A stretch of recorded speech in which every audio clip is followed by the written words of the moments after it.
کارنامہ ہم پڑھ چکے ہیں، میں چاہتا ہوں دوبارہ ہم پڑھیں۔ تو یہ لکھتے ہیں درختوں سے پھل گرتے کس نے نہیں دیکھے، مگر جب سیب کا ایک ٹکڑا نیوٹن کے سر پر پڑا تو انسانی علم اور فکر کی تاریخ میں ایک نیا باب کھل گیا، کیونکہ اس واقعے سے سائنسدان نے کشش ثقلی کے وہ اصول اخذ کیے جنہوں نے آج کل کی سائنس کی خد و خال کی تربیت کی۔ ماڈرن سائنس جسے گیلیو اور اس کے پیشروؤں نے اپنے خون سے سینچا، نیوٹن تک پہنچتے ہوئے ایک تناور پودا بن گیا، جس کی مزید نشو و نما کو ناسازگار ہوا کے جھونکوں سے کوئی خطرہ نہ رہا۔ نیوٹن کے عہد میں ریاضی، نجوم، ستاروں کا علم اور فزکس جیسے علوم بلوغت کو پہنچے۔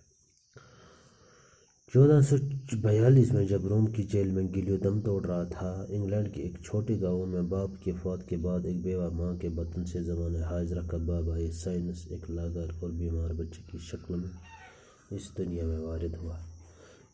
ماں کی دوبارہ شادی پر اس کی پرورش اس کی دادی نے کی۔ بیائے خامد کی وفات کے بعد ماں نے اس سے واپس بلا لیا۔ اس وقت نیوٹن 14 سال کا تھا۔ وہ کبھی مشینوں کے نمونے بنا کر کھیلتا، کبھی شاعری پر قلم آزمائی کرتا اور کبھی کمرے کی دیواروں پر کوئلے سے تصویریں بناتا، مگر اس کی ماں اسے مصور بنانا چاہتی تھی، نہ کہ سائنسدان۔ اسے پڑھائی چھڑا کر کھیت کے کام میں لگا دیا گیا۔ ایک بار اس کے چچا نے اس کام سے فرار ہو کر چوری چھپے کتابیں پڑھتے دیکھ کر کہا، تم آوارہ گرد بنو گے یا ذہین ترین انسان۔ چچا کے کہنے پر اس کی ماں اسے مزید تعلیم کے لیے کیمبرج بھیجنے کے لیے رضامند ہو گئی، جہاں 4 سال بعد 23 سال کی عمر میں اس نے BA کی ڈگری حاصل کی۔ 1.5-2 برس بعد نیوٹن کو کیمبرج میں معلم کی ایک معمولی سی نوکری مل گئی، مگر اس نے تیزی سے ترقی کی اور 27 سال کی عمر میں ریاضی کا مکمل پروفیسر بن گیا۔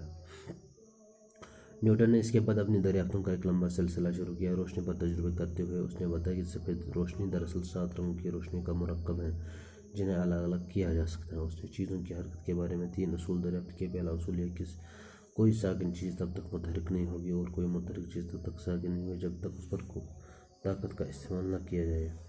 دوسرے اصول کے مطابق حرکت کی رفتار طاقت کے تناسب سے بدلتی ہے۔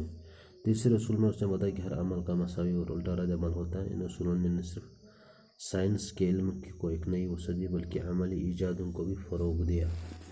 کشش ثقلی کی دریافت، جس کا راز اس نے ایک سیب کو گرتے دیکھ کر بتایا تھا، نیوٹن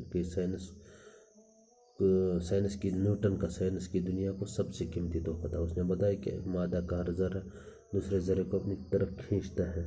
اس باہمی کشش سے نظام شمسی اور ستاروں و سیاروں کے نظام قائم ہے اور اپنے مخصوص طریقے سے متحرک ہے۔ اس اصول کی مدد سے نیوٹن نے زمین اور سورج کے وزن کا شمار کیا۔ سمندری جوہر بھاڑا کو بھی اس نے چاند اور سورج کی کشش کا نتیجہ قرار دیا۔ نیوٹن نے ریاضی کے علم میں کچھ نئے اضافے کیے جن سے آج سبھی علوم مستفید ہو رہے ہیں، کیونکہ نئی حدوں کو چھونے کے بعد ریاضی کا اطلاق نہ صرف زیادہ وسیع قسم کے مسائل پر ہونا ممکن ہو گیا بلکہ مختصر فارمولوں نے لمبے چوڑے اربوں کی جگہ لے لی۔ نیوٹن اپنے تخیل کی اڑان سے معلوم علم کی حدوں کو پھاندتا، قدرت کی گہرائیوں تک پہنچ کر اس کے راز ڈھونڈ لاتا تھا جن کے مفہوم کو اپنے سائنسی دماغ سے آشکارا کرتا۔ سائنس کے میدان میں اس کا یہ شاعرانہ انداز اس کی ذاتی زندگی میں بھی نمایاں تھا۔ نیوٹن اپنی بنائی ہوئی دنیا میں ہی بستا تھا۔ اسے اکثر اپنے لباس، رہنے سہنے کے ڈھنگ اور کھانے پینے کی سدھ نہ رہتی تھی۔ ریاضی کی مشقوں سے نیوٹن کا بنیادی مقصد اپنا جی بہلاوا تھا۔ وہ سائنس کے تجربے محض اپنی تسکین کے لیے کرتا تھا۔ اسے اپنی دریافت اور ایجاد شائع کرنے کا شوق نہ تھا۔ اس نے اپنے دوستوں سے کہا، میں کچھ بھی شائع نہیں کروں گا کیونکہ اسے جان کروں کی تعداد میں اضافہ ہوتا ہے۔ چاچو بچو اصل چھُس امہِ موٗجوٗب پران بہٕ امہِ طریٖقہٕ پران کہِ تاکہِ تۄہہِ منٛز تہِ گژھِ پرنٕچ اکھ صلاحیت پٲدٕ۔ اردوٗ الفاظ کِتھ پٲٹھۍ جوڑوکھ أسۍ کِتھ پٲٹھۍ پروکھ أسۍ اور پرنٕچ چھِ اکھ طریٖقہٕ آسان، یہِ چھُ ہیٚچھُن اَسہِ ساروٕے۔ تۄہہِ چھُو کوٗشِش کَرٕنۍ، محنت کَرٕنۍ، بار بار پنُن سبق دۄہراوُن اور تۄہہِ گژھِ پانَے دست رس اَتھ پٮ۪ٹھ پٲدٕ تہٕ اَمہِ مزیٖد پرو پتہٕ برٛونٛہہ کُن اِنشاء اللہ۔